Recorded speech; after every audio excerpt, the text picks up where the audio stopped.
Good morning, अस्सलाम वालेकुम। नया दिन में आपको खुशामदीद कहेंगे। मैं हूं महक असलम। नया दिन है, नई सुबह, एक नया अज़्म है, बहुत कुछ नया करने की हमने ठान ली है। नए नए मौज़ूआत हैं जिन पर आज हमने आपसे बात करनी है। इसके अलावा वर्किंग वीक का पहला दिन यानी मंडे है, और मंडे हमेशा से उन लोगों के लिए बड़ा सुस्त होता है भाई, जो लोग एक लंबा वीकेंड गुजार के आते हैं, ये जो लोग ट्रैवल करके आते हैं, थकावट वाला दिन हो जाता है उनके लिए। बट अगेन वही बात है जी कि मंडे अगर आपका अच्छा गुजरेगा तो थ्रू आउट आपका जो वीक है ना वो बड़ा अच्छा गुजरेगा। यानी जो पूरे आपके हफ्ते के दिन है ना, जुम्मे तक हो या हफ्ते तक हो, वो बड़े मज़े के गुजरेंगे, वो काम वाले गुजरेंगे, उसमें आप बड़े बड़े एक्टिव रहेंगे।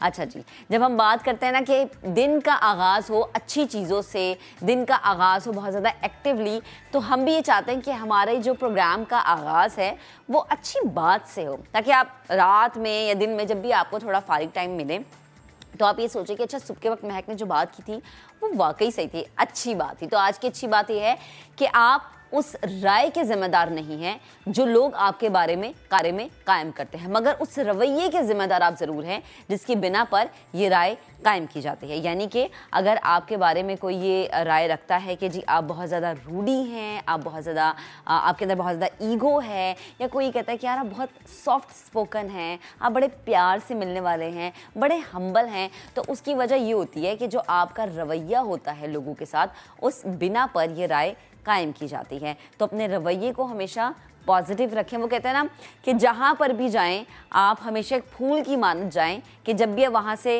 वापस अपने घर को आएँ या वहाँ वो जगह छोड़कर उठें, वो नशिस्त छोड़कर उठें, तो लोग आपको याद करें कि जी आपकी खुशबू अभी तक उस महफिल में है। तो हमेशा अपने रवैयों में है थोड़ी हम्बल पैदा करें, थोड़ा हम्बल हों, थोड़ा डाउन टू अर्थ रहें, थोड़े काइंड रहें। तो भाई ये चीज़ें अपनी ज़िंदगी में अपनाना बड़ा ज़रूरी है। अब ज़रा आगे बढ़ते हैं, टॉप स्टोरीज़ की जानिब जाते हैं।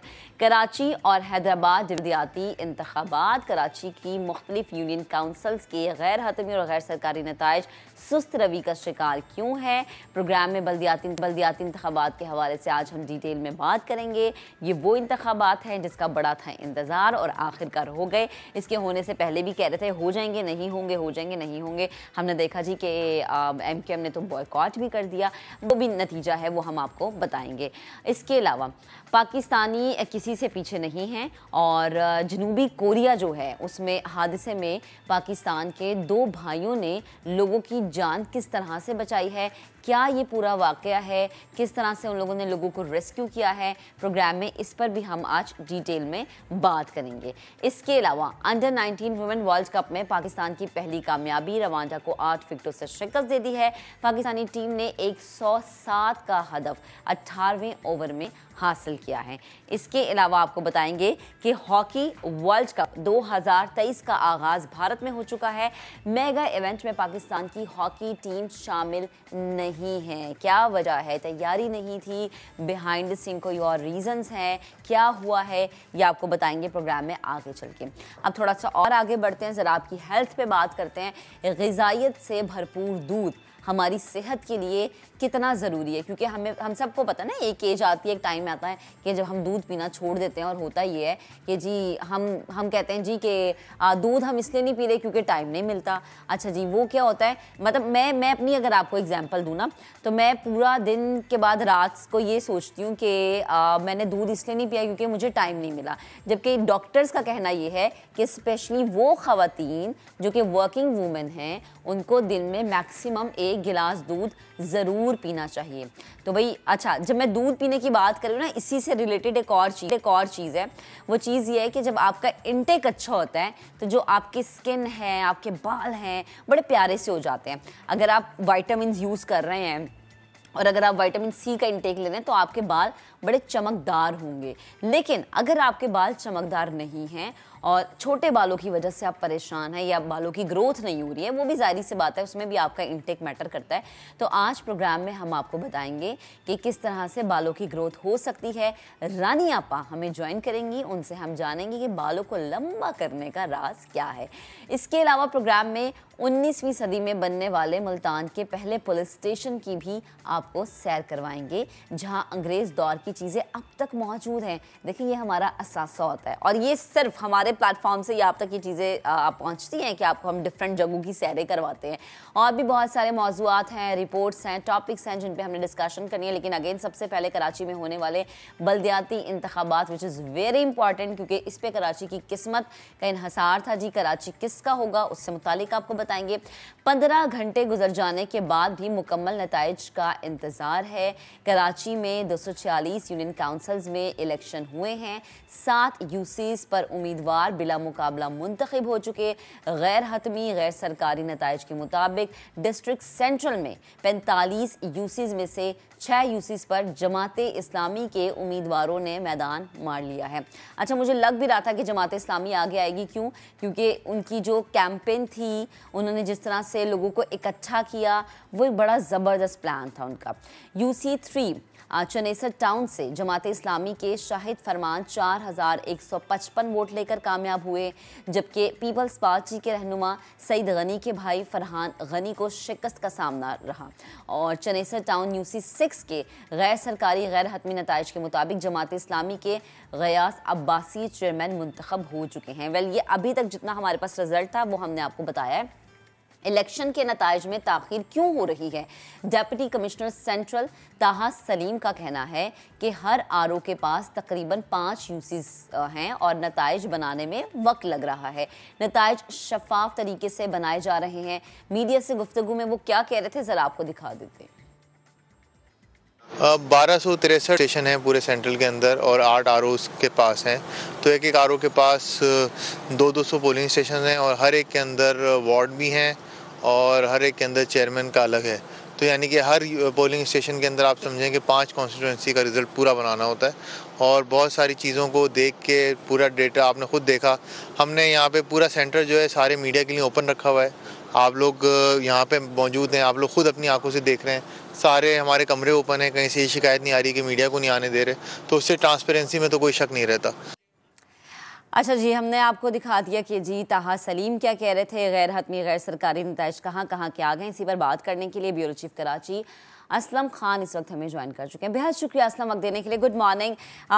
वेल, ये वो थे इलेक्शंस जिनका बड़ा था इंतज़ार, एटलीस्ट हो गए। हमने देखा कि कुछ नाराज़ भी हमें नज़र आए, बट अगेन वही बात है, ये एक ऐसी फिल्म थी जिसमें हमने थ्रिल भी देखा, एक्शन भी देखा और जिसमें हमने ड्रामा भी देखा।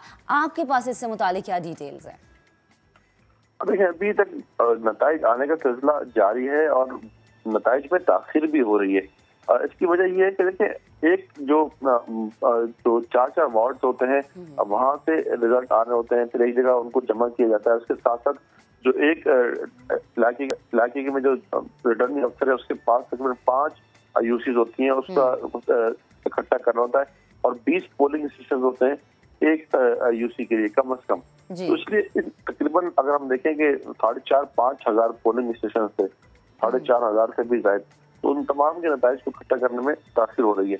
लेकिन अगर हम बात करेंगे गैर हतमी गैर सरकारी नताइज के मुताबिक, इस वक्त अगर 3 अजला में देखें तो पीपल्स पार्टी को वाज़ेह बरतरी है। जरा जनूबी की बात करें, वहाँ पर कल रात तक बल्कि आज अलग सुबह तक अगर हम देखें तो वहाँ पर 25 यूनियन कमेटी में से उस पर 14 पर पीपल्स पार्टी को वाज़ेह बरतरी थी। लियारी की बिलखुसूस 11 सीटों पर पीपल्स पार्टी को ने कामयाबी हासिल कर ली थी। इसी तरह अगर हम बात करें किमाड़ी में 18 यूसीज पर पीपल्स पार्टी ने वाज़ेह बरतरी हासिल की हुई थी। और इसके साथ साथ जिला मलीर, वहाँ पर 30 यूनियन काउंसिलें हैं और वहाँ पर उसमें से 23 पर पीपल्स पार्टी कामयाब हो चुकी थी। तो जिला मलीर की बात करें, हम जिला जनूबी की बात करें या जिला किमाड़ी की बात करें, इन पर पीपल्स पार्टी ने जो मुखालफीन है उनको वाज़ेह फर्क से शिकस्त दी है।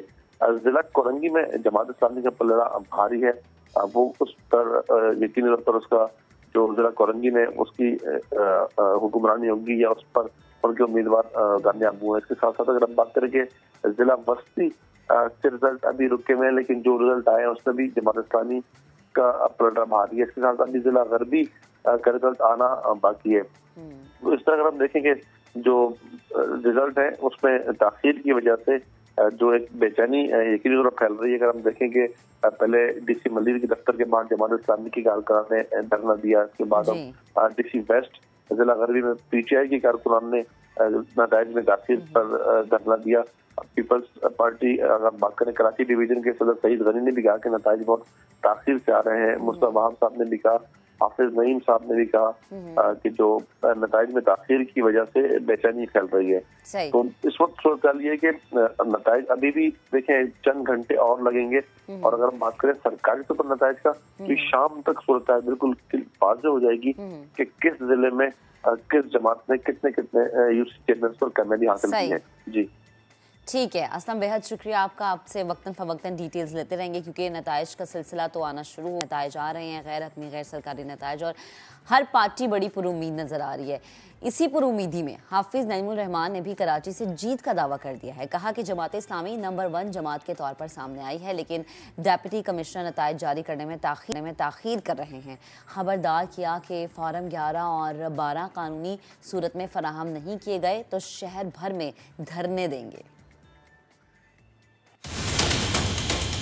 हम पार्टी के तौर पर अल्हम्दुलिल्लाह कामयाब हुए हैं। मैं कराची के लोगों का शुक्रगुजार हूँ। इलेक्शन के नताइज मुकम्मल हैं। फॉर्म 11, फॉर्म 12 अपनी पूरी कानूनी सूरत में फराहम नहीं किया जा रहा। ईसीज़ मुदाखलत कर रहे हैं, सिंध हुकूमत मुदाखलत कर रही है। मैं इलेक्शन कमीशन को भी वार्न करता हूँ, सिंध हुकूमत को भी वार्न करता हूँ।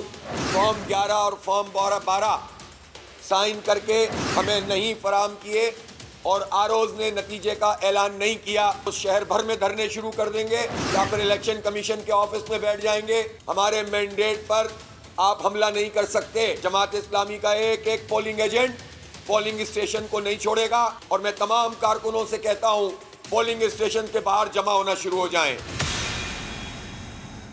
इसके अलावा MQM ने बल्दियाती इंतखाबात और आने वाले नताइज को मुस्तरद कर दिया है। प्रेस कॉन्फ्रेंस में खालिद मकबूल सिद्दीकी ने कहा है कि आज होने वाले बल्दियाती इंतखाबात की कोई इम्पॉर्टेंस नहीं है, कोई हैसियत नहीं है, नताइज कोई कबूल नहीं करेगा। कराची और हैदराबाद के अवाम ने घरों में रहकर बॉयकॉट के हक में फैसला सुनाया है। वो मजीद क्या कह रहे थे ज़रा वो भी आपको दिखाते हैं।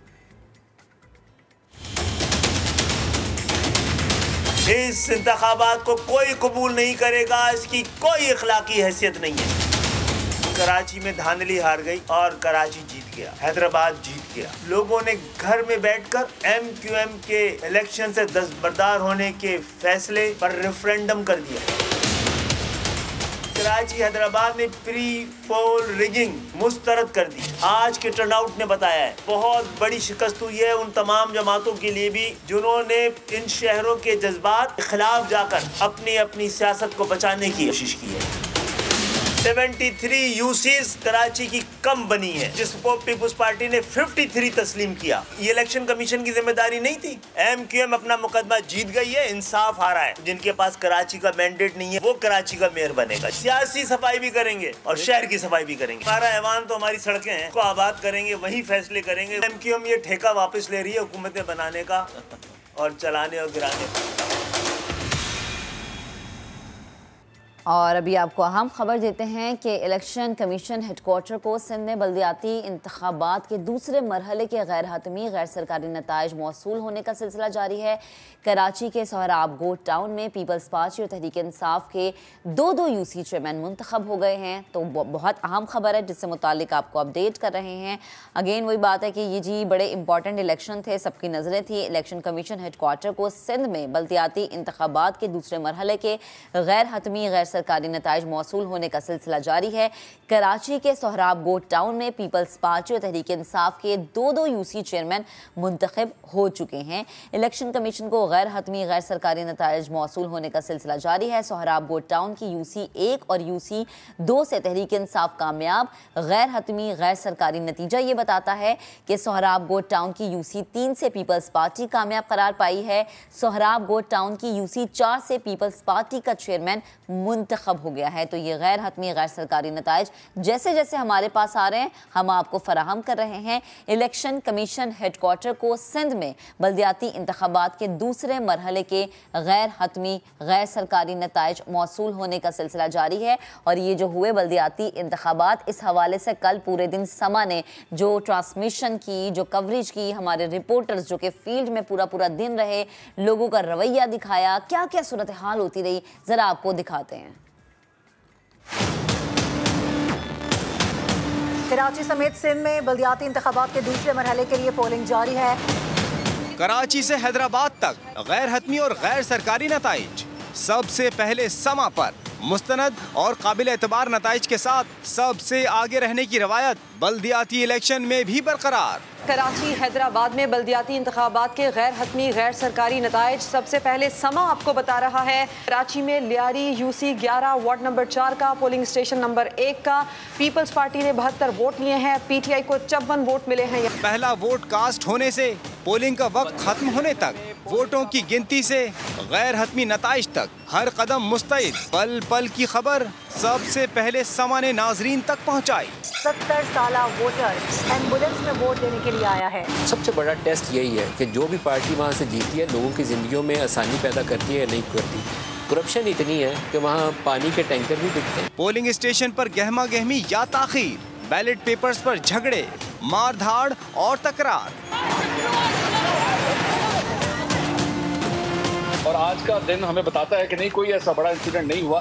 तो पाकिस्तान पीपल्स पार्टी ने भी भरपूर कोशिश की कि इस बार ये बल्दियाती इंतखाबात ना हो। खबर और वाकयात की हर पहलू और हर जाविये से गैर जानिबदाराना रिपोर्टिंग। यहाँ पर वोट कास्ट करने के लिए ऐसे अफराद भी आ रहे हैं जो ज़ईफुल उम्र हैं। छोटे इलेक्शन के बड़े नताइज पर समा की स्पेशल ट्रांसमिशन में कराची की तीनों बड़ी जमातों की भरपूर नुमाइंदगी हुई। ये कहना कि इनके बाइकआउट की वजह से हम कोई बेनिफिशियरी बनेंगे, एक बात तो ये है कि इस वक्त फिजा बिल्कुल मुख्तलिफ है। फील्ड रिपोर्टिंग में कोई मुकाबिल नहीं, प्रोफेशनल रिपोर्टिंग के सबसे बड़े नेटवर्क और जदीद टेक्नोलॉजी का हसीन इम्तिजाज। बल्दियाती इलेक्शन की सबसे बड़ी कवरेज, सब कुछ समा पर। तो भाई मसाइल में घिरे कराची के अवाम अपनी किस्मत बदलने घरों से निकले। शहरियों ने बढ़ चढ़कर वोटिंग में हिस्सा लिया। बैरून मुल्क मुकीम अफराद ने भी कराची आकर अपना हक राय दही इस्तेमाल किया। रिपोर्ट आपको दिखाते हैं। कराची को दोबारा रोशनियों का शहर बनाने के लिए 7 अजला के 25 टाउन्स की 246 यूसीज में सुबह 8 बजे वोटिंग का अमल शुरू हुआ, जो शाम 5 बजे तक जारी रहा। छुट्टी का दिन और सर्दी की वजह से सुबह में टर्न आउट कम रहा, लेकिन वक्त गुजरने के साथ शहरी पोलिंग स्टेशन का रुख करते रहे। कराची का दर्द रखने वाले बैरून मुल्क से आए वोटर्स ने भी वोट का हक इस्तेमाल किया। यूएस से आया हूँ मैं वोट डालने के लिए।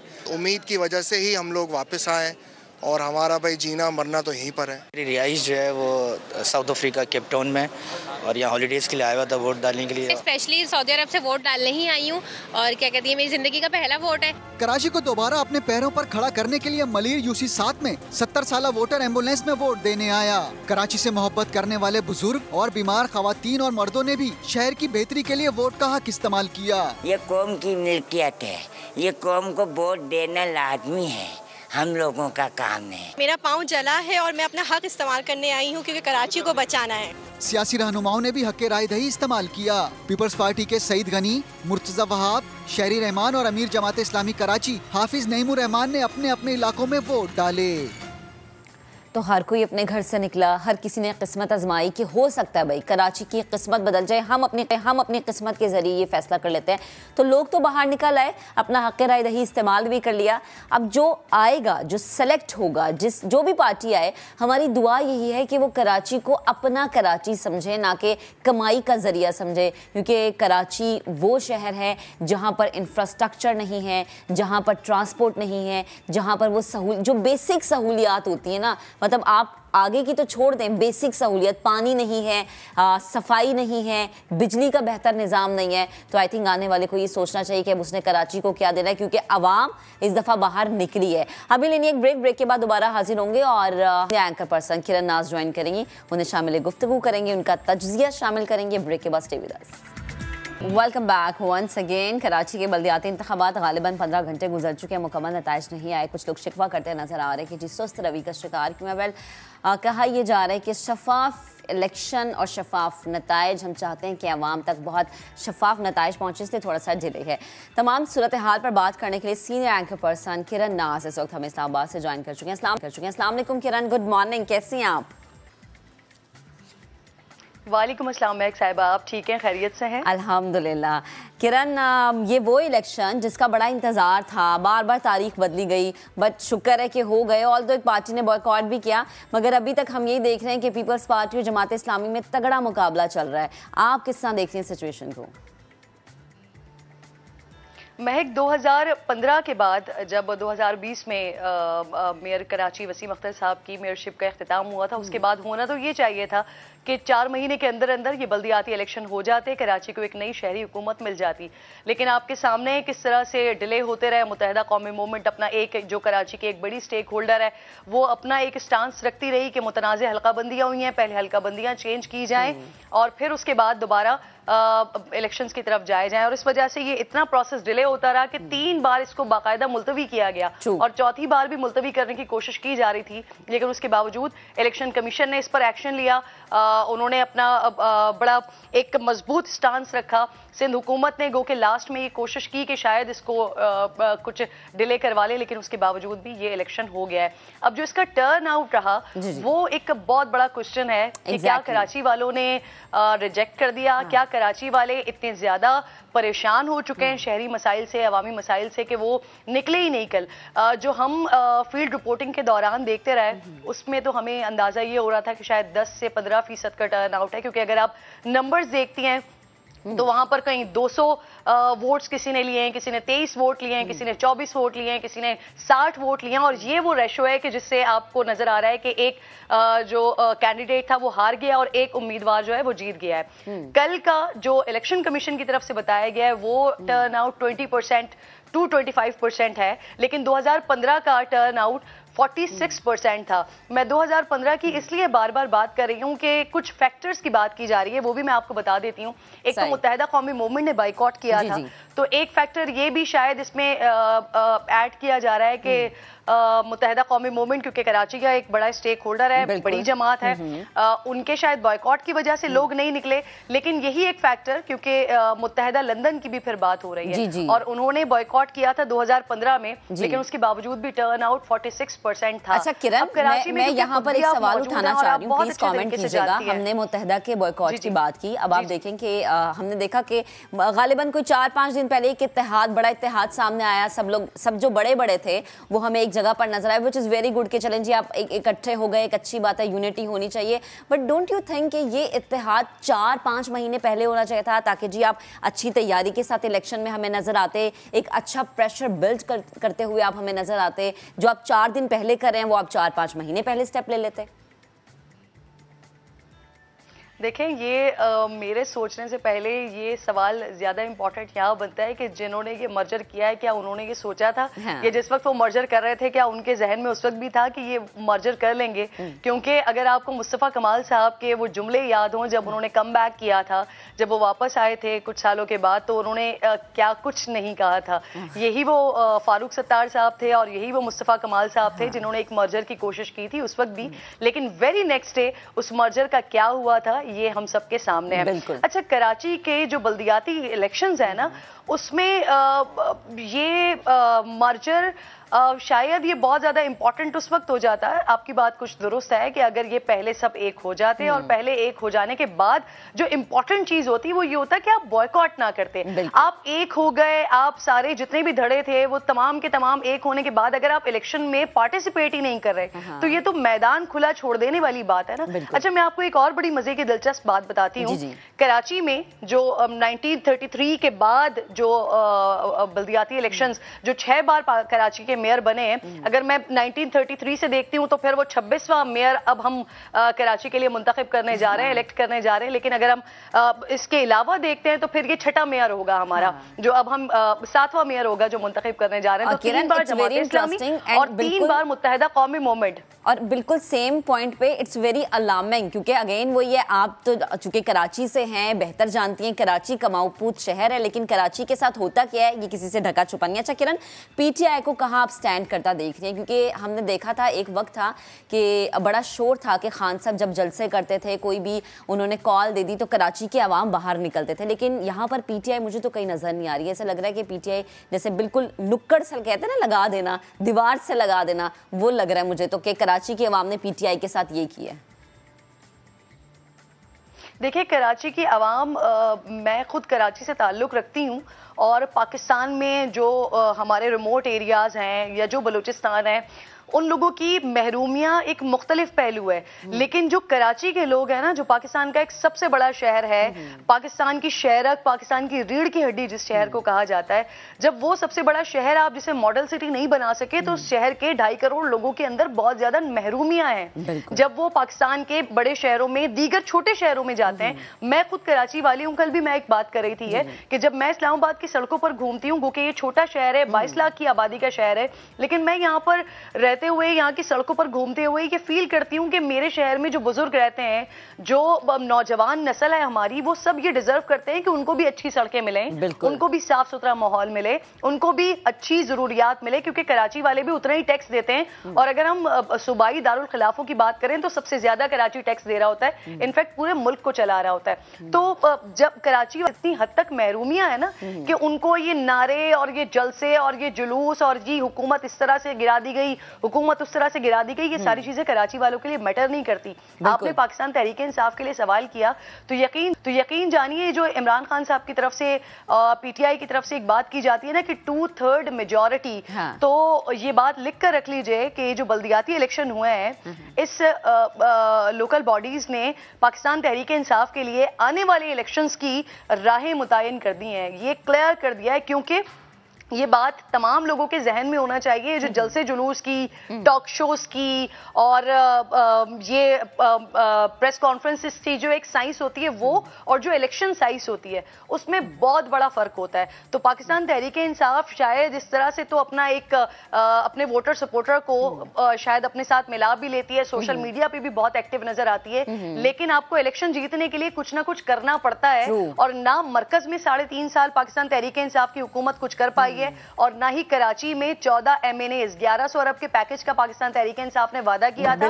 बारिश के बाद उसका कुछ नहीं हुआ। कराची से वजीर आजम का वादा किया था इमरान खान साहब ने, लेकिन क्या हुआ कि जब उन्होंने 5 सीटें जीती तो कराची की वो सीट थी जो सबसे पहले इमरान खान साहब ने छोड़ी थी, और फिर कराची के लोग बार बार पुकारते थे कि इमरान खान साहब कभी तो आ जाएं कराची, लेकिन आते नहीं थे ना किरण। कोई आपने 1100 अरब की बात की, मुझे तो लगता है 1100 रुपए भी नहीं शायद वो कराची वालों के लिए जेब से निकाल सके होंगे, या मतलब वही बात है कि कोई वादा खान साहब ने वफा नहीं किया, सिर्फ लारे देते रहे। अच्छा किरण, हम बात जब अभी नताइज की, जो भी अभी तक नताइज आए उस हवाले से अगर मैं बात करूं तो पीपल्स पार्टी और जमात इस्लामी आमने सामने हमें नज़र आ रहे हैं। आपको क्या लगता है बिंग कराची के रहने वाले के हवाले से कि अगर जमात इस्लामी से कोई आता है या पीपल्स पार्टी से कोई आता है तो उनको क्या क्या चैलेंजेस होंगे जो कि उन्होंने फेस करने होंगे? सबसे पहले जमात इस्लामी के कैंडिडेट के हवाले से कमेंट कीजिएगा। अच्छा, मैं 4, क्योंकि बड़ी जमातें हैं तो मैं चारों के हवाले से बात कर लेती हूँ। पहली जो कॉन्टेस्ट नहीं कर रही थी, मुत्तहिदा कौमी मूवमेंट लिसानी बुनियाद पर पॉलिटिक्स करती है। पाकिस्तान पीपल्स पार्टी की अगर बात करते हैं, वो भी ऑब्वियसली लिसानी बुनियाद पर जो है वो अपनी सारी सियासत कर रही होती है। अगर मैं बात करती हूँ पीटीआई की, तो उनकी सियासत तो शायद पाकिस्तान का बच्चा बच्चा जानता है। और फिर अगर आप जमात इस्लामी की बात करते हैं तो यहाँ बहुत आपको क्लियर होके उनको क्रेडिट देना पड़ेगा, क्योंकि इस सारे सिनेरियो में और कराची के जितने मसाइल रहे हैं, इन तमाम सिचुएशंस में अगर आपको कोई जमात दिखाई दी है तो वो जमात इस्लामी थी। स्पेशली किरण फ्लड में हमने देखा जमात इस्लामी कितना आगे थी, सबसे पहले वेलफेयर का काम किया। और महक ये याद रखिए कि जमाइमा खान साहिबा, उन्होंने ट्वीट किया था, उन्होंने पाकिस्तान तहरीक इंसाफ को, उनकी पंजाब में हुकूमत थी, उनकी KPK में हुकूमत थी, उन्होंने अपनी हुकूमत को फंड्स नहीं दिए थे। उन्होंने ये बात की थी कि जमात इस्लामी को फंड दिया जाए, क्योंकि वो भी बाहर बैठकर देख रही थी कि जमात इस्लामी काम कर रही है। तो दुनिया भी जमात इस्लामी को कह रही थी कि जी ये फ्लड रिलीफ के लिए कितना जबरदस्त काम कर रही है। इसके अलावा फ्लड रिलीफ कैंप्स को एक तरफ रखिए, कराची के जो शहरी मसाइल हैं, जिसमें अब आप पानी का मसला देख लीजिए, जिसमें आप बिजली का मसला देख लीजिए, के इलेक्ट्रिक के मसाइल देख लीजिए, ये तमाम वो मसाइल हैं जिस पर जमात इस्लामी, हाफिज नईमुर रहमान साहब स्टैंड लेते रहें, खड़े रहें, बात करते रहें, धरने देते रहें। आपने एक जमात इस्लामी का एक बड़ा तवील जो है वो धरना सिंध असेंबली के आसपास भी देखा था कुछ अर्से पहले, जिसको पाकिस्तान पीपल्स पार्टी ने किसी तरीके से खत्म करवाने की कोशिश की थी। तो हमें जमात इस्लामी को क्रेडिट देना पड़ेगा। और जो नताइज इस वक्त हमारे सामने आ रहे हैं, ऐसा लगता है कि पाकिस्तान पीपल्स पार्टी और जमात इस्लामी ये मिलकर शहरी गवर्नमेंट बनाने जा रही है, और इससे बहुत ज्यादा फायदा ये होगा। देखिए, अगर कोई हुकूमत लाइक सिंध हुकूमत है, वो क्यों चाहेगी कि अगर किसी और जमात का कोई मेयर आ जाता है तो वो उसको क्यों फंड्स रिलीज करें या उसको क्यों इतना पावरफुल करें कि बाद में उनके लिए जब जनरल इलेक्शंस में जाएं तो उनके लिए परेशानी हो। तो अगर पाकिस्तान पीपल्स पार्टी का मेयर आता है, नंबर्स जिस तरह के सामने आ रहे हैं, तो ऐसा लगता है कि ये मिलकर और एक मखलूत हुकूमत बनेगी, मखलूत मेयर आएगा, कोई मेयर एक का, डिप्टी मेयर एक का, कुछ इस तरह की सेटिंग होगी। लेकिन अगर ये सिलसिला और ये फॉर्मूला लग जाता है तो मुझे लगता है कि कराची के लिए बेहतरी होने जा रही है। उसके लिए जरूरी है कि नियत होनी चाहिए। अब लेट्स सी कि इतने सालों से जो महरूमियां कराची वालों को मिलती रही हैं, जो वो बर्दाश्त करते रहे हैं, ये दोनों जमात इस्लामी, जो ऐसा लगता है ऑन ग्राउंड कि वो चाहते हैं ये करना, और पाकिस्तान पीपल्स पार्टी जिनको पहली बार मौका मिल रहा है कि वो बल्दियाती हुकूमत शहर में बनाने के लिए जा रहे हैं, और फिर उसके बाद जो सिंध की हुकूमत है वो भी उनके पास होगी, बल्दियात भी उनके पास होगा, तो हो सकता है कि एक अच्छा कॉम्बिनेशन बने और कराची वालों को वो कुछ मिले जो वो डिजर्व करते हैं। कल मुर्तजा वहाब साहब और दीगर लोग लिख रहे थे, गालिबन तैमूर तालपुर साहब ने एक ट्वीट किया था कि हम अब देखिएगा कि हम कराची को पेरिस बना देंगे। तो मैंने उनसे भी रिक्वेस्ट किया है कि कराची को सिर्फ कराची बना दें। कराची जो 1950 में था, कराची एक वो शहर था जिसको लोग दूर दूर से देखने के लिए आते थे। पाकिस्तान वो मुल्क था जो लोगों को कर्जे दिया करता था। आज वो गवर्नमेंट्स जो हैं, आज वो ममालिक कहाँ से कहाँ पहुंच गए और हम इस सिचुएशन पर आ गए हैं कि हमें अपने लोगों को रिलीफ देने के लिए भी दूसरों के आगे हाथ फैलाना पड़ता है। तो इस मुल्क को सिर्फ वो मुल्क बना दें जो ये था, इस कराची को सिर्फ वो कराची बना दें जो ये था, तो यही हमारे लिए बहुत है। ठीक किरण, बेहद शुक्रिया, आप हमारे साथ मौजूद थी, आपने वक्त की, बेहद शुक्रिया अगेन। तो भाई कराची, जो भी बंदा कराची से ताल्लुक़ रखता है, जो भी कराची हाइट, उसकी हमेशा से एक ही ख्वाहिश थी कि कराची को बुनियादी ज़रूरियात ही मिल जाए ना, इसके अलावा हमें कुछ नहीं चाहिए। अब बुनियादी ज़रूरियात, अगेन वही बात है, जब आप कराची से बाहर की किसी सिटी में ट्रैवल करेंगे, लाइक आप लाहौर जाएँ, आप इस्लामाबाद जाएँ, आप वहाँ का इंफ्रास्ट्रक्चर देख के आपका दिल करता है कि आप फिर वोट देने के लिए बाहर निकलें। जो हम बात करें ना टर्न आउट कम होने की, जाहिर सी बात है लोग दिल बर्दाश्ता हो चुके हैं। तो जो भी कराची के लिए आता है भाई प्लीज़ अच्छा फैसला करे कराची की किस्मत को लेकर। अभी लेंगे एक ब्रेक के बाद जब हम हाजिर होंगे तो और भी टॉपिक्स होंगे जिन पर हमने डिस्कशन करनी है। Stay with us. Welcome back once again. Quetta में खून जमा देने वाली शदीद सर्दी है, पारा -9 तक गिर गया है, सड़कों पर जो खड़ा पानी है वो भी जम गया है। इसी पर मजीद बात करेंगे हमारे नुमाइंदे मुजीबुल्लाह ने हमें ज्वाइन किया है। मुजीब बताएगा इस वक्त कोयटा में क्या सूरत हाल है सर्दी की, क्या बता रहे, मजीद पारा गिर सकता है?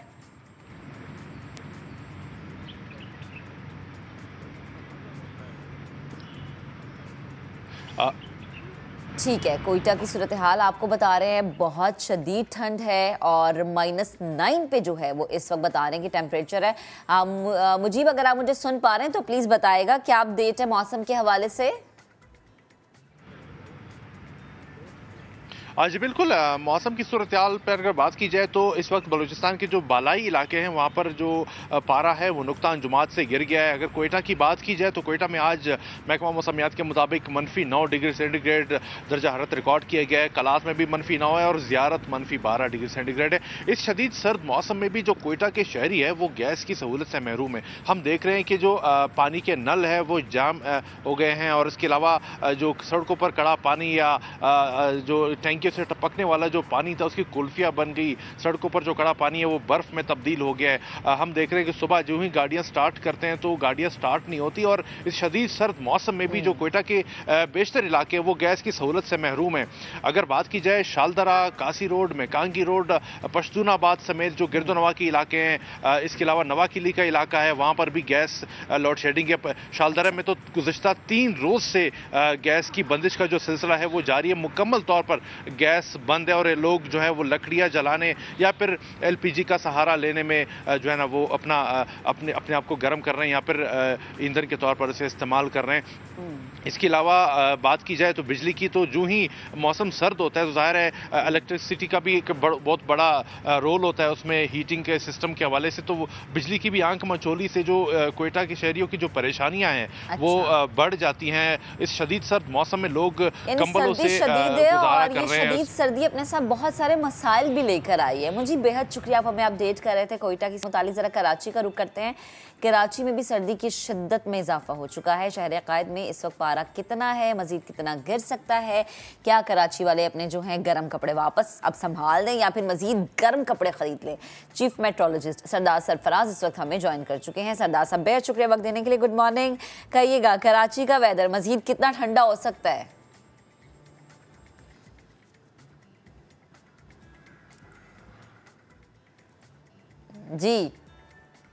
जी सरदार साहब, आप मुझे सुन पा रहे हैं? जी सरदार साहब, कराची के टेम्परेचर के हवाले से मैं पूछना चाह रही थी, क्या लग रहा है? क्योंकि अभी तो 19 कहा जा रहा है जी कि 19 है, मजीद कम हो सकता है, बढ़ सकता है, क्या हम इंडिकेट कर सकते हैं?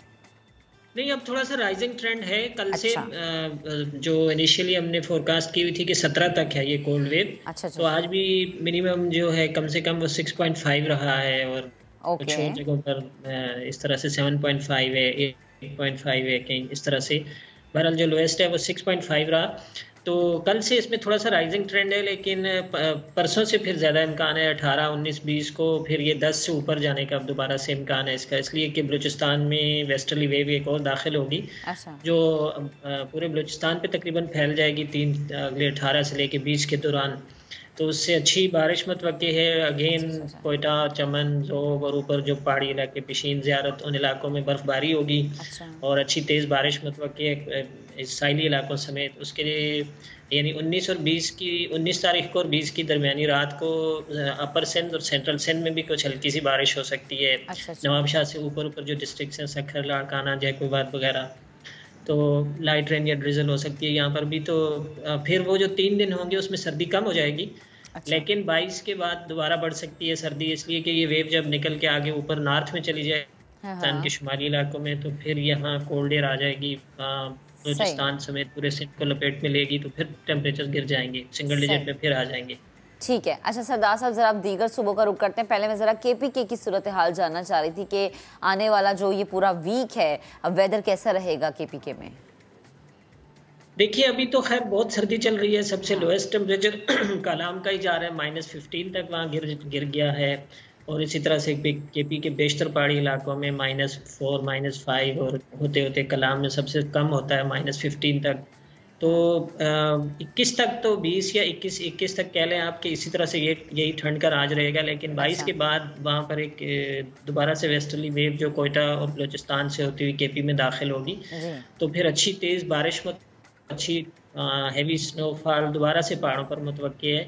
22 से लेके 25 या 26 तक ये एटलीस्ट 4 दिन का स्पेल होगा। तो उसमें पूरा KP और पंजाब के बेशतर इलाके, लाहौर, फैसलाबाद समेत उधर भी बारिश हो जाएगी और धुंध का जो वो होता है शिद्दत होती है उसमें कमी आ जाएगी, छट जाएगी 2-3-4 दिनों में। ठीक। तो 22 जनवरी से लेके 25 या 26 तक का ये स्पेल है जो कि इस्लामाबाद समेत KP, गिलगित बल्तिस्तान, कश्मीर और पंजाब के बेशतर इलाकों में अच्छी तेज बारिश मुतवक्की है। और बारिश होना तो पंजाब के लिए बड़ा ज़रूरी है ताकि बारिश और धुंध या फॉग का जो एक वहाँ पर समा सा बंधा हुआ है वो ख़त्म हो जाए। अच्छा सरदार साहब, आने वाले वक्त में हम ये कह सकते हैं कि आने वाले हफ्ता या आने वाले जो बाकी जनवरी के दिन है 14-15, उसमें सर्दी की शिद्दत बढ़े और फिर स्कूल्स में ये एक स्टेप लिया जाए कि बच्चों को स्कूल से छुट्टियां दे दी जाए। आपको लगता है कि ऐसा होना चाहिए? क्योंकि ज़ाहिर है बच्चों के लिए थोड़ा मुश्किल होता है और फिर बीमारियां भी सर पे आ जाती हैं। देखिए, ये तो मतलब पाकिस्तान की क्लाइमेट है ना कि जनवरी सर्द तरीन महीना होता है पूरे पाकिस्तान में, शुमाल से लेके जनूब तक और उधर गवादर, जीवानी से लेके गिलगित बल्तिस्तान तक सभी इलाकों में। और ख़ासकर जब इस तरह की कोई बारिश और बर्फबारी का बायस बनने वाली वेव आती है तो उसके बाद फिर ज़्यादा सर्दी की शिद्दत में इजाफा हो जाता है। जैसे कि ये वेव चल रही है, यानी ये कोल्डेस्ट पार्ट है इस ईयर का, ये सीज़न का। और अगला जो हफ्ता होगा उसमें जुलाई के जो इससे जनवरी के जो आखिरी दिन होंगे, 24 जनवरी या 25 जनवरी के बाद 5-6 दिन, वो भी मजीद बहुत शदीद सर्दी होगी पूरे मुल्क में। अच्छा, सही है। अच्छा सरदार साहब, लास्ट में मैं एक और चीज़ पूछना चाह रही थी कि इस वक्त की अभी तक जो हमने सर्दी देखी है वो प्लीज़ शॉर्टली कमेंट कीजिएगा। वो सर्दी कि हमने पिछले साल के मुकाबले में थोड़ी ज़्यादा देखी है? क्योंकि मुझे तो ज़्यादा ही फील हुई है, क्योंकि पिछले साल हमने देखा था कि 4-5 जनवरी तक बारिशें हो चुकी हुई थी, लाहौर में बारिशों का पहला स्पेल आ गया था विंटर का, लेकिन अभी तक वो खुल के बारिश नहीं जो कि होनी चाहिए। जी, बारिश तो कम है इस साल ना। अब देखिए जुलाई में ये एक पिछला स्पेल अच्छा गुजरा है और ये आने वाला स्पेल भी अच्छा स्पेल है, खासकर upper half of the country के लिए और बलूचिस्तान के लिए भी। तो अब देखिए जनवरी के आखिर में कितना रहता है। स्टिल इम्कान ये है कि ओवरऑल जब पूरे पाकिस्तान पे आप एवरेज करेंगे तो वो स्लाइटली बिलो नॉर्मल ही होगी।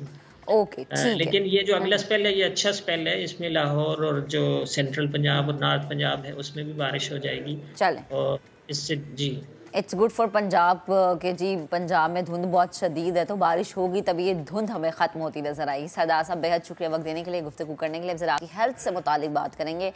अच्छा जी, हम सब ने सुना बचपन से, बल्कि हम जब बड़े भी हो जाते हैं हमारी अम्मा कहती हैं कि बेटा एक गिलास दूध पी लो, दूध लेके बच्चों के पीछे भागते रहते हैं।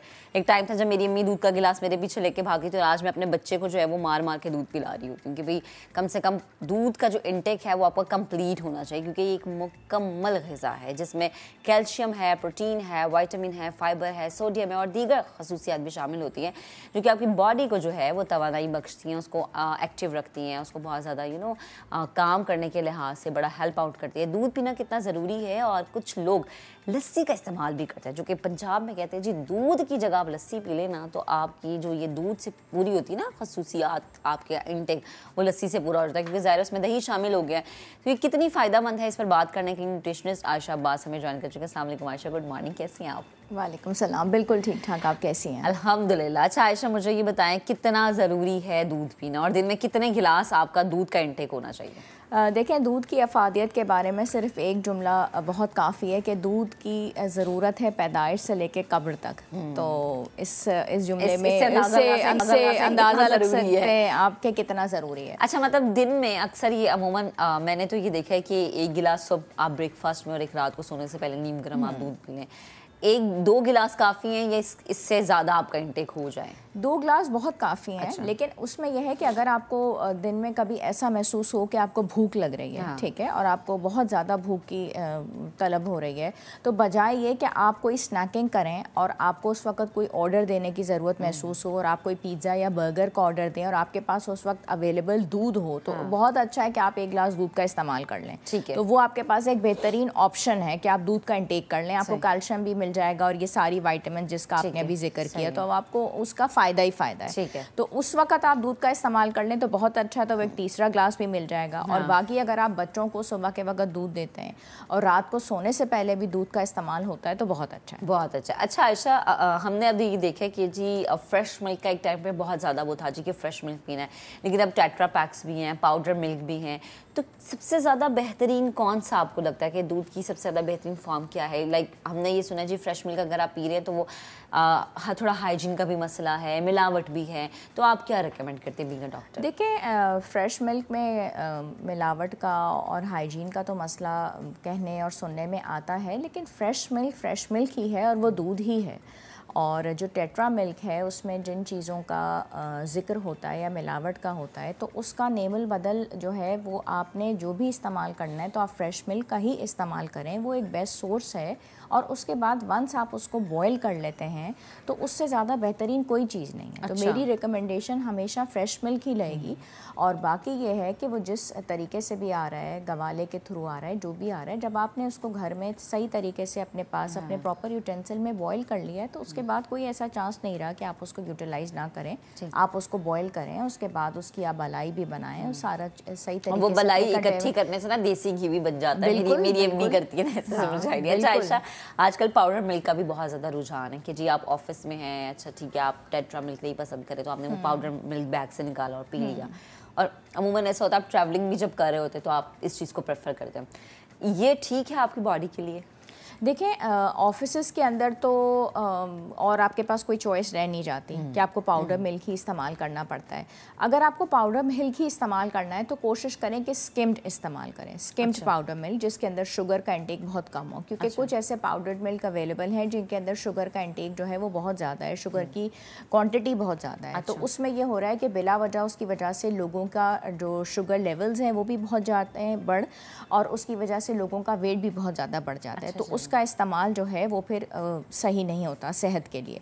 और दिन में ये होता है कि आपने 3 कप्स भी ले लिए, 4 कप्स भी ले लिए, ऑफिस में बिला वजह आप चाय का इंटेक बहुत ज़्यादा रखते हैं, आपको कंसंट्रेशन, मेंटल कंसंट्रेशन के लिए भी बहुत ज़्यादा ज़रूरी होता है कि आप बार बार चाय के कप्स ले रहे होते हैं। तो अगर आपको चाय का इस्तेमाल बहुत ज़्यादा ऑफिस में भी करना है तो बहुत अच्छा है कि आप कहवों का इस्तेमाल कर लें, ग्रीन टी का इस्तेमाल कर लें, लेमन ग्रास टी का इस्तेमाल कर लें, जिंजर टी का इस्तेमाल कर लें। आजकल बहुत फ्लेवर टीज़ भी आ गई हैं, एप्पल टी है, फ्रूट टीज़ है, इनका इस्तेमाल कर लें। और कोशिश करें कि पाउडर टी से आप बचें, क्योंकि उसमें सच कोई अफादियत नहीं है, ना वो कोई ऐसी नेचुरल टी है, ठीक है, उसमें शुगर बहुत ज़्यादा है। अगर आपको इस्तेमाल ही करना है तो फिर आप लिक्विड टी का इस्तेमाल करें, और या फिर आप नेचुरल टीज़ की तरफ जाएं जिसमें हर्बल टीज़ हैं, वो आपको कम से कम कोई ना कोई फ़ायदा देंगी। अच्छा आयशा, जब हम बात करते हैं ना, मतलब जैसे भी मैंने लस्सी की बात की, पंजाब में तो आपको अभी भी नॉर्मल रूटीन में लस्सी मिलेगी, लेकिन अमूमन हमने ये सुना है कि जी सर्दियों में आप दही का इस्तेमाल ना करें क्योंकि दही आपके लिए सर्दियों में बेहतर नहीं है। तो क्या ये मिथ है? क्योंकि कहते हैं जी दही ठंडी होती है, फ्लू का वो होता है, तो ये क्या वो है परसेप्शन? देखें, इसमें यह है कि जिन लोगों को थोड़ा सा दही से एलर्जी है या जिनकी फैमिली के अंदर एज़मा है, ठीक है, थोड़ा सा उनको कंजेशन का प्रॉब्लम हो जाता है, तो उस सूरत में हम ये कहते हैं कि वो शाम के बाद इसका इस्तेमाल ना करें, दही का इस्तेमाल ना करें शाम के बाद। टाइमिंग मैटर करती है। टाइमिंग मैटर करती है, दिन में इस्तेमाल कर लें, ठीक है। और बच्चों के अंदर अमूमन ये होता है कि विंटर्स में हम उनको ये एडवाइस कर रहे होते हैं कि वो अपनी बॉडी को कवर्ड रखें और दिन के टाइम इस्तेमाल करें, गर्म दूध का इस्तेमाल करें, ठंडे दूध का इस्तेमाल ना करें, और उसको वार्म करके लें। और कहा भी जाता है कि आपको नेज़ल कंजेशन को अगर बेहतर करना है तो दूध को गर्म करके और उसके अंदर हनी का इस्तेमाल करें तो आपके कंजेशन में भी बहुत फ़ायदा होता है और आपका रेस्पिरेटरी ट्रैक जो है वो भी बहुत रिलैक्स हो जाता है, ठीक है, तो ना करें।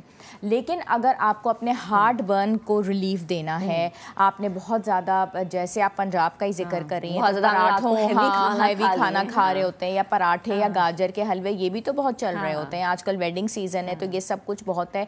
तो इससे अगर आपको रिलीफ देना है तो उसके बाद अगर आप लस्सी का ग्लास इस्तेमाल करते हैं तो आपकी हार्ट बर्न और एसिडिटी, उससे आपको रिलीफ। तो चीज़ें दोनों ही बहुत फ़ायदेमंद है, लेकिन उसका तरीक़ेकार मुख्तलिफ है और टाइमिंग्स मैटर करती हैं। अब आपको स्लीप एपनिया का बहुत प्रॉब्लम है, या सॉरी आपको जो है स्लीप डिसऑर्डर है, ठीक है, आपको रात को सोने में बहुत मसला होता है, तो रात के वक्त आपने दूध को गर्म कर लिया और उसमें आपने थोड़ा सा हनी ऐड कर लिया, तो आपको स्लीप का जो प्रॉब्लम है उसमें बहुत आराम मिलेगा और आपको बहुत अच्छी और गहरी नींद आएगी, ठीक है।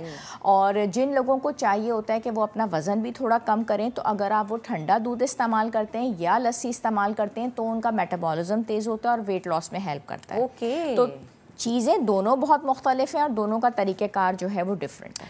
अच्छा, मैंने अक्सर ये सुना है कि जी अगर आपको फ्लू है, आपका गला ख़राब है, तो आप जी दूध का इस्तेमाल बंद कर दें, क्योंकि उससे क्या है कि आपका फ्लू ज़्यादा हो सकता है, या इस तरह कोई सिर्फ उस सूरत में, हाँ ये मिथ है, इसलिए सिर्फ कि जिन लोगों को सिर्फ फैमिली के अंदर एज़मा है या वो उनको एलर्जी है, अदरवाइज़ इसका कोई ऐसा मसला नहीं है। बल्कि अगर आपको कोई भी ऐसी कंडीशन है, दूध को गर्म करके उसमें हनी डाल के, पिंच ऑफ हल्दी डाल के और उसके अंदर ब्लैक पेपर डाल के लें तो कंजेशन रिलीफ हो जाती है। अच्छा आयशा, अमूमन हमने ये देखा है कि बहुत सारे लोग ये करते हैं जी कि अच्छा आपने दूध पी लिया, वो किसी भी फॉर्म में हो जाए, आप शेक में पी लें आप, या फिर आप कोल्ड कॉफ़ी पी लें, या कोई भी एक फॉर्म आप इस्तेमाल कर लीजिए कि मैंने दूध, अच्छा मैंने इस तरीके से इंटेक कर लिया, तो ये कितना वो ठीक है कि, या फिर आप दूध ही पिएं, उसको किसी और फॉर्म में यूज़ ना करें? देखें, दूध को अगर आपने, जैसे अभी हमने बताया कि सुबह बच्चे को जाते वक्त दे दिया और रात को सोते वक्त ले दिया, और इसी तरह से पूरी एज ग्रुप्स के लिए सही है। लेकिन दूध को अगर आपने मैंगो शेक के फॉर्म में लिया, या पोटैटो शेक के फॉर्म में लिया, या खजूर शेक के फॉर्म में लिया,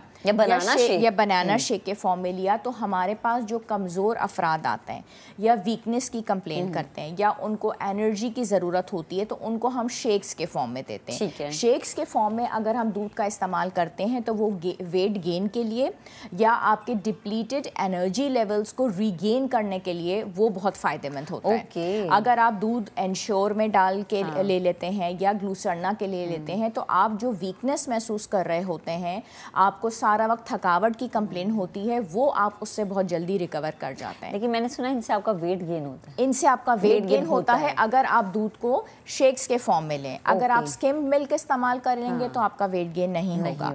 लेकिन दूध की अफादियत में एक बहुत इम्पॉर्टेंट बात यह है कि कैल्शियम और फॉस्फोरस जिस तरीके से एक ख़ास रेशो में मौजूद है, जो सिर्फ दूध के अंदर है, और इसी रेशो से आपकी बोन बन सकती है, इसलिए दूध का पीना बहुत ज़्यादा ज़रूरी है। अच्छा आयशा, हमने देखा है कि आजकल होता ही है कि बच्चे स्कूल जा रहे हैं ना, माँ ने लंच बॉक्स रेडी किया है, उसके अंदर आपने एक टेट्रा पैक रख दिया जी, जैसे आजकल आते हैं चॉकलेट मिल्क आते हैं, मतलब मैं किसी कंपनी का नाम मेंशन नहीं करूँगी, लेकिन हम देखेंगे चॉकलेट मिल्क आ रहा है, इलायची वाला दूध आ रहा है, बनाना मिल्क आ रहा है, तो ये क्या सही है बच्चे की हेल्थ के लिए? बच्चे की हेल्थ के लिए इस लिहाज से मैं मना नहीं करूँगी कि बहुत सारे बच्चे सिंपल प्लेन दूध को पसंद नहीं करते, तो उनको माओ को स्ट्रॉबेरी या चॉकलेट या इलायची वाला अगर वो टेट्रा पैक डाल देती हैं तो एटलीस्ट ये है कि उसके अंदर किसी हद तक कैल्शियम फोर्टिफाइड होता है, विटामिन डी फोर्टिफाइड होता है, तो अगर वो फ्लेवर के फॉर्म में वो बच्चे को वो दे रही है तो इसमें कोई हर्ज नहीं, एटलीस्ट वो ले लेता है दूध। सही है। चलें आयशा, बेहद शुक्रिया थी गुफ्तगू करें थी भाई, आप जिस भी एज से गुजर रहे हैं, चाहे बच्चे हैं बड़े हैं, स्पेशली दूध बहुत ज़रूरी है। स्पेशली माएँ अगर बच्चों के पीछे कहते हैं हम तो पूरा दिन भागते रहते हैं, बच्चा जो है वो दूध नहीं पीता, मार मार के पिलाएं आप बच्चे को, दूध फिर ज़रूर पिएगा, दूध पीना बड़ा ज़रूरी है भाई। चलें जब ज़रा आगे बढ़ते हैं, खबर हमारे पास आ रही है कराची से। खबर है कराची के ज़िला वस्ती नाजिमाबाद टाउन यूसी 1 में जमात इस्लामी के चेयरमैन के उम्मीदवार मोहम्मद इकबाल 4633 वोट लेकर कामयाब हो गए हैं। तो जैसे जैसे गैर हतमी गैर सरकारी नताइज अब तक आ रहे हैं, अब आप तक पहुंचा रहे हैं। कराची के ज़िला वस्ती नाजिमाबाद टाउन यूसी 1 में जमात इस्लामी के चेयरमैन के उम्मीदवार मोहम्मद इकबाल 4623 वोट लेकर कामयाब हुए हैं। जमात इस्लामी और पीपल्स पार्टी बहुत तगड़ी नज़र आ रही है इस इलेक्शन में, और अगेन वही कि ये इलेक्शन जिसने कराची की किस्मत का फैसला करना है कि जी कराची किसके हाथ में जाएगा। तो ज़िला वस्ती नाजिमाबाद टाउन यूसी 1 में जमात इस्लामी के चेयरमैन के उम्मीदवार मोहम्मद इकबाल 4623 वोट लेकर कामयाब हो गए हैं। एक और खबर है ज़िला वस्ती यूसी 9 नॉर्थ नाजिमाबाद टाउन में पीपल्स पार्टी के दिल मोहम्मद 3474 वोट लेकर चेयरमैन की नशिस्त पर कामयाब हो गए हैं। तो अब ये खबर है पाकिस्तान पीपल्स पार्टी वालों के लिए। ज़िला वस्ती यूसी 9 नॉर्थ नाजिमाबाद टाउन में पीपल्स पार्टी के दिल मोहम्मद 3474 वोट लेकर चेयरमैन की नशिस्त पर कामयाब हुए हैं। तो एक जानिब हमें जमात इस्लामी और दूसरी जानिब पीपल्स पार्टी हमें सेम भागती हुई नज़र आ रही है, बैक टू बैक चल रही है, दोनों जो है दौड़ में हमें आगे नज़र आ रहे हैं, बट लेट्स सी के विन कौन करता है। Welcome back once again. अब आपको बताएं कि पाकिस्तानी मोहम्मद शब्बीर और महमूद अहमद का जनूबी कोरिया में कारनामा पाकिस्तान का सर फखर से बुलंद किया। साउथ कोरिया में हेलोवीन की तकरीब में जो हादसा हुआ था, उस हादसे वाले दिन दोनों भाई भी वहां पर मौजूद थे। मोहम्मद शबीर नए मेडिकल ट्रेनिंग को बुरकार लाते हुए जाए वकुआ पर गिरे हुए लोगों को बचाने के लिए मसरूफ़ रहे, रात भर रेस्क्यू सरगर्मियों में हिस्सा लेते रहे। मोहम्मद शब्बीर और उनके भाई ने कुछ बंदों की जान बचाई, जो कि 4 लोग थे, और दोनों भाइयों को वहाँ की गवर्नमेंट और पाकिस्तानी गवर्नमेंट की जानिब से इस कारनामे पर अवार्ड्स भी दिए गए, सर्टिफिकेट दिए गए। मोहम्मद शब्बीर इस वक्त हमारे साथ मौजूद हैं, और उनके जो भाई हैं वो गालिबन कुछ बीमारी की वजह से नहीं आ सके, उनके कुछ हेल्थ इश्यूज थे। तो शब्बीर से हम बात करते हैं, जानते हैं कि क्या था। शब्बीर अस्सलाम वालेकुम, गुड मॉर्निंग। क्या हुआ था ये मैं चाह रही हूँ कि आप, ताकि जितने भी लोग हमें अब जिन्होंने देखना शुरू किया है उन्हें पता चले कि बेसिकली वाकया हुआ क्या था। वालेकुम अस्सलाम। असल में 29 अक्टूबर 2022 इत्तेफाक से हमारा एक जगह का नाम है, वहाँ पे सियोल कैपिटल है सियोल, उधर जो है एक जगह का नाम है इत्तेवान। हमारा इत्तेफाक से वहाँ जाना हुआ, कोई प्लानिंग नहीं थी, इत्तेफाक से जाना हुआ। जब हम वहाँ पर पहुँचे तो हमने देखा कि हेलोवीन फेस्टिवल चल रहा है। अब पाकिस्तान में तो इस तरह का नहीं होता है फेस्टिवल, तो भाई मेरे वहीं पर ही रहते हैं, तो मैंने भाई से कहा कि हमें देखना चाहिए किस तरह से होता है, सुना बहुत है। हम देखने गए, और जब हम वहाँ पर इन हुए, हम जो है इत्तेवान गए थे, 22 सबवे गए थे हम। अच्छा। 12 बजे ट्रेन बंद हो जाती, हम 10 बजे वहाँ पर मौजूद थे। हम मतलब वहाँ पर घूमे, और जब वापस निकल रहे थे तो तकरीबन 10-20 का टाइम था। अच्छा। क्राउड इतना ज़्यादा था, जब हम इन हुए थे तब था, लेकिन जब हम आउट हो रहे थे तो हद से ज़्यादा क्राउड था। ऐसा था कि 15 से 20 मिनट हम अपने पाँव पे नहीं चल रहे थे, जहाँ हमें क्राउड लेके जा रहा था वहाँ जा रहे थे। 15 से 20 मिनट जी, दैट्स मीन कि बहुत ह्यूज था, बहुत ज़्यादा। अच्छा, बहुत फिर क्या हुआ? फिर भगदड़ कैसे मची है? भगदड़ नहीं मची है। हाँ। असल में जो स्ट्रीट थी ना, वो टी शेप में थी। टी शेप जी। अच्छा। जो टी जो था वो एक साइड से जो है ना, मतलब यूँ डाउन थी बिल्कुल ना। अच्छा। नीचे इस तरह से थी। जब हम उस जगह पर पहुँचे, पहले तो अल्हम्दुलिल्लाह हमें अल्लाह ताला ने बचाया है उस जगह, उस चीज़ से।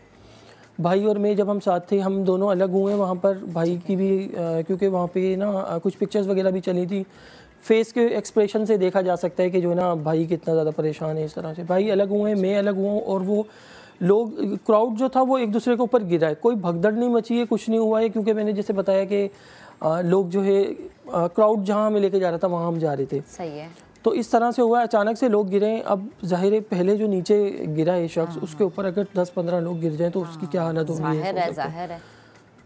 तो ये चीज़ हुई थी वहाँ पर। गिरे थे विदिन 30 सेकंड्स में ये सब हुआ था। 30 सेकंड्स? जी हाँ।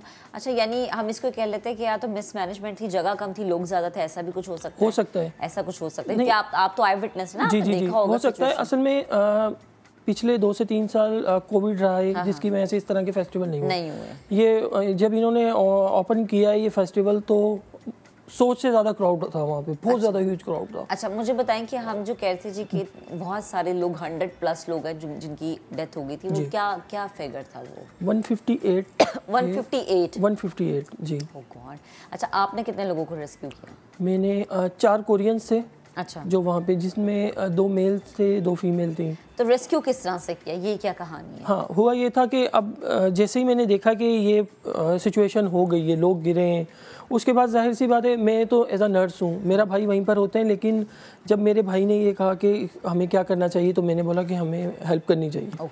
एक तो एज अ पाकिस्तानी हमें ये सिखाया जाता है कि आपने जो है ना, बिल्कुल ऐसा ही है। अच्छा। और सेकंड ये था कि मैं हूँ नर्स, तो मेरे नर्सिंग शोबे में भी मुझे यही सबसे पहले बताया जाता है, इंसानियत पहले, बाकी चीज़ें बाद में। मैंने बोला जो भी है हम हेल्प करते हैं, जो कर सके। जितने विक्टिम उस वक़्त थे, मतलब जिनको चेक किया, जो पॉसिबल नहीं थे, और उनको मैंने कुछ नहीं किया है, बस पहले तो हमने हेल्प करके लोगों को निकाला। इतना ऐसे वो लोग गिरे हुए थे, मींस के किसी हम रस्सी को बांध दें, इस तरह से लोग एक दूसरे के अंदर जकड़ गए थे। अल्लाह अकबर। अच्छा शबीर, मुझे ये बताएं कि ये जो रेस्क्यू वाला सारा प्रोसेस था, ये उसी रश में आपने किया? यानी लोग आ रहे जा रहे हैं, निकलने की कोशिश कर रहे हैं, लेकिन आपने उसी रश में लोगों को रेस्क्यू किया? जब डाउन हुए थे, लोग गिरे नीचे, उसके बाद फिर उस जगह को बंद कर दिया था, सील्ड कर दिया। अच्छा जी, उस जगह को जो है ना सील्ड कर दिया गया था, ताकि कोई अंदर नहीं आ सकता था। अब तो जैसे मैं वहाँ पे जो ना सबसे बड़ा मुझे जो प्रॉब्लम हुआ था, वो था लैंग्वेज बैरियर का। उन्हें इंग्लिश नहीं आती है, वो कोरियंस ही समझते हैं, और मुझे कोरियंस नहीं आती थी। तो भाई थे, भाई ने जो है वो बहुत ज़्यादा हेल्प आउट इस चीज़ में बहुत ज़्यादा की थी कि जो है ना लैंग्वेज बैरियर का जो भी प्रॉब्लम था ना, मैं उन्हें बता रहा था, वो आगे बता रहे थे कि इस तरह से करो, इस तरह से करो। तो उसी जगह पे फिर हमने जो है ना ये रेस्क्यू किए थे लोगों को। रोड था ओपन, आसमान के नीचे ही हम बैठे हुए थे, बिल्कुल रोड के ऊपर जहाँ पे लोग गिरे हुए थे। पहले तो हमने लोगों को निकालने के बाद फिर उनको मैंने चेक किया, जो हमारी मेडिकल फील्ड में होता है, रिस्पिरेशन चेक की।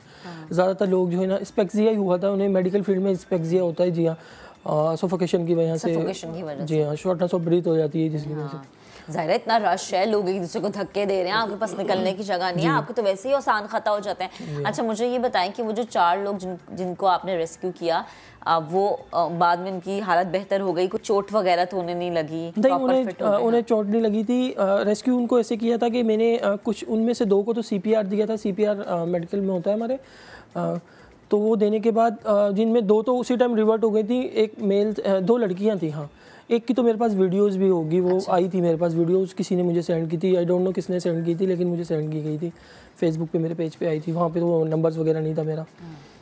तो 2 का तो मुझे पता है कि सेफ थे, और उसके अलावा जो एक अमेरिकन था, उससे तो मेरी मुलाकात भी हुई है, वो भी काफ़ी ज़्यादा थैंकफुल था। ज़ाहिर है शुक्रिया करना बनता है भैया, आपकी जान बचाइए। अच्छा, मुझे शबीर ये बताएं कि साउथ कोरियन गवर्नमेंट ने आपसे किस तरह से कांटेक्ट किया, वो किस तरह से उन्होंने आपको अप्रिशिएट किया, वो क्या कहानी है? ये जब सिचुएशन सारी हुई ट्रेजेडी के बाद, जब हम घर वापस, ये रात 10:20 पे स्टार्ट हुई थी, और सुबह तक हम तकरीबन 4 या 5 बजे के करीब हम वहीं पर ही मौजूद थे, करते रहते। 6 बजे फिर सब उनका स्टार्ट होता है, उसमें फिर हम वापस जब घर पे आए, आके बहुत ज़्यादा बुरी हालत थी, क्योंकि CPR करना बहुत ज़्यादा डिफ़िकल्ट होता है।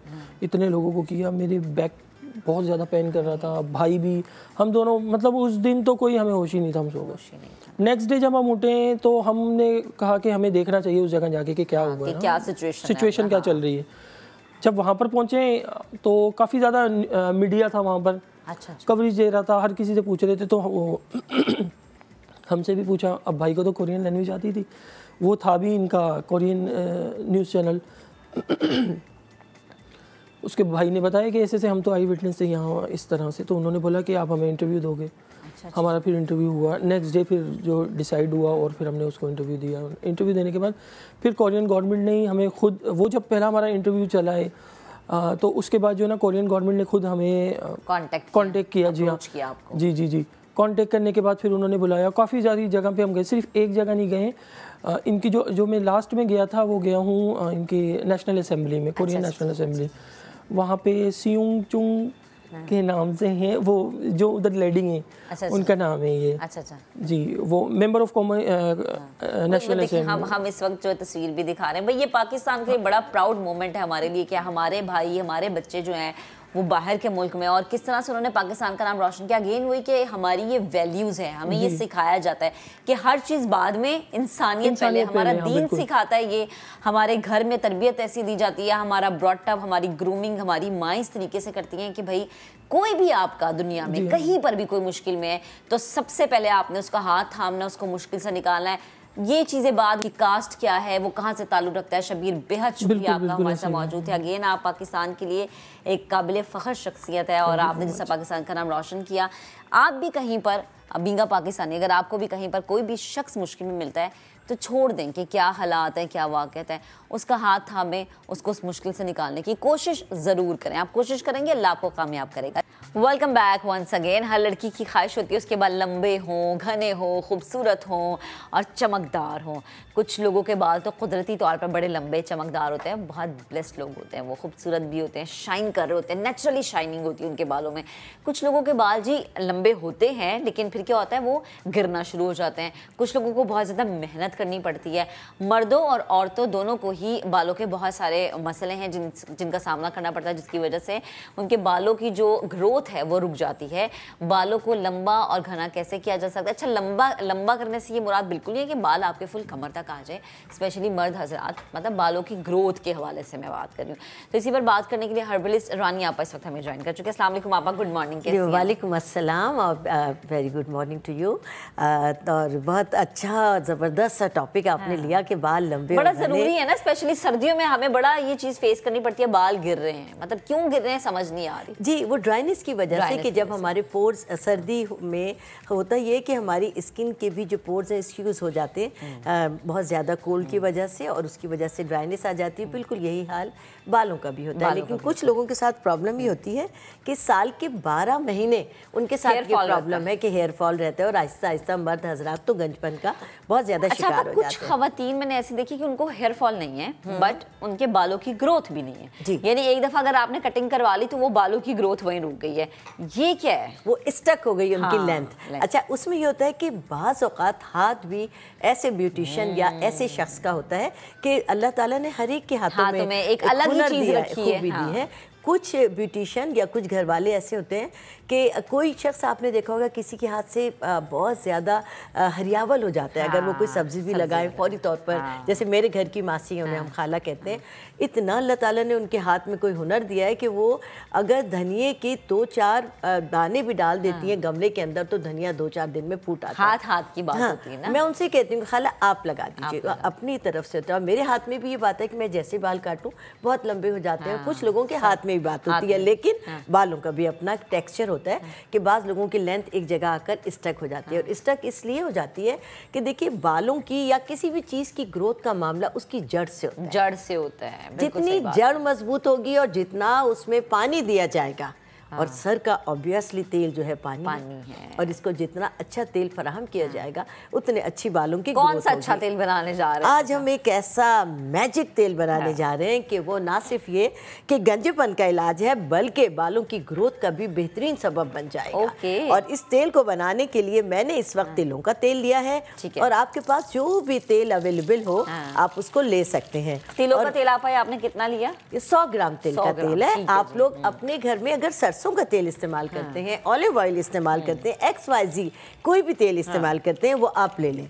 और ये मेरे पास इस वक्त अवेलेबल था क्योंकि तिलों का तेल बालों के लिए बहुत ताकत रखता है, खाली सरसों का तेल भी बहुत ताकत रखता है और ऑलिव ऑयल भी।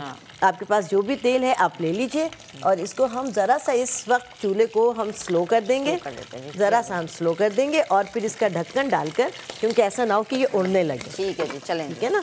तो हम इसको स्लो कर दिए जी, हम स्लो कर देंगे और स्लो करने के बाद हम इसके अंदर ये 4 चीज़ें डालेंगे। ठीक है, 4 चीज़ों में हमारे पास ये मेहंदी के पत्ते हैं, ये बाल छड़ है। सभी जानते हैं कि बाल छड़ बालों की ग्रोथ में बहुत ही एक अहम मुकाम रखता है और जिस तरह ये बाल छड़ है ये बालों की तरह होता है और इस तरह अगर ये बालों में पकाकर इस्तेमाल किया जाए किसी भी तेल में तो बाल बहुत ज़्यादा इससे लंबे हो जाते हैं। और इसके अलावा ये है रतन जोत। ठीक है, रतन जोत कुदरती तौर पर बालों को सियाह करती है, क्योंकि जब हम इसको ऑयल में डालेंगे तो आप देखेंगे कि ऑयल का कलर सुर्ख होना शुरू हो जाएगा। अच्छा। और इस तरह ये कुदरती तौर पर बालों को सियाह कर देती है। और ये है काली हड़। अच्छा, जैसा कि इसके नाम से जाहिर है, काली हड़ बालों को कुदरती तौर पर काला करती है। रतन जोत, काली हड़, मेहंदी के पत्ते और हमारे पास ये बाल छड़, ये 4 चीज़ें हम इस तेल में डालेंगे और इस तेल को इतना पकाएंगे धीमी आंच पर। देखिए मैं जो पकाती हूँ तो मैं इसमें इतना ही पानी भी ऐड करती हूँ। ओके, पानी भी ऐड करती हाँ, मैं ताकि इसका पूरा अर्क इसके अंदर आ जाए। और जब पूरा अर्क आ जाएगा, और ये तमाम चीज़ें मैंने इसमें ली हैं 20-20 ग्राम। ठीक है, 100 ग्राम ऑयल है और 20-20 ग्राम 20-20 ग्राम मैंने तमाम चीज़ें ली हैं। ये मैंने लिया है रतन जोत, सभी जानते हैं ये बेहतरीन जड़ी बूटी है बालों के लिए। ठीक है, ये मैंने लिया है 20 ग्राम बाल छड़। ठीक है, ये लिए हैं मैंने 20 ग्राम सूखे मेहंदी के पत्ते और ये ली है मैंने 20 ग्राम काली हड़। ठीक है, जैसा कि इसके नाम से जाहिर है, हम इसको डाल देंगे और इस तेल को हम पकने के लिए रख देंगे। और जैसे मैंने कहा कि धीमी आंच पे पकाएंगे, क्योंकि जितनी धीमी आंच पर ये पकेगा उतना ही वो आसानी के साथ इसका अर्क निकलेगा और जितना बेहतरीन। अब हम इसको तेज़ कर सकते हैं। ठीक है जी, चलें, ताकि ये हमें आपको दिखाने के लिए इसको तेज़ आंच पर पकाना है। अदरवाइज़ जब आप पकाएंगे तो इसमें 1 कप इतना ही 100 ग्राम पानी डाल लीजिएगा और तमाम चीज़ें धीमी आंच पर पकाइएगा, ताकि तमाम चीज़ों का अर्क इसमें शामिल हो जाए।